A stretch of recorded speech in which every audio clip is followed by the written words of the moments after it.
விஜய் ஆட்சிக்கு நாங்கள் வண்டி டூ வீலர் கொடுப்போம், வீடு கொடுப்போம்லாம் சொல்லியிருக்காரு. அதுக்கு மக்களை தற்கொலைன்னு சொல்றீங்களா அப்படின்னு சொல்லிட்டு இது பண்ணியிருக்காரு. ஏங்க அவரை பொறுத்தவரையில் அவர் ஒரு கட்சி ஆரம்பிச்சுக்கிறாரு, எதனா சொல்லுவார். அவருக்கு என்ன கட்சியில் அரசியலில் என்ன வாக்குறுதிகளை கொடுக்க வேண்டும், எப்படி அதெல்லாம் எப்படி நிறைவேற்ற போகிறோம்னு என்ன சொல்லியிருக்காரா?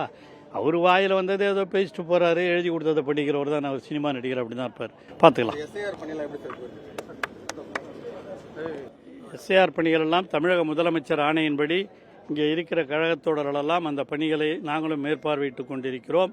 ஆகவே இந்த எஸ்ஐஆர் பணிகளில் நாம் தலைவர் அவர்கள் முதலேயே சொல்லியிருக்கிறார், இது தேவையில்லை என்றும் சொன்னார். ஆனால் இவர்கள் நடத்துவதிலே நாமும் பங்கேற்று சிறப்பாக செயல்பட வேண்டும் என்றுதான் நாங்களும் நடத்தி கொண்டிருக்கிறோம். சிறப்பாக செயல்படும் அனைத்து கட்சிக்காரர்களும் அங்கே சென்று அதை வடிவத்தை அவர்கள் நிரப்பி அங்கே வாக்காளர் சேர்ப்பதில் செய்யலாம் என்றும் முதலமைச்சர் சொல்லியிருக்கிறார்.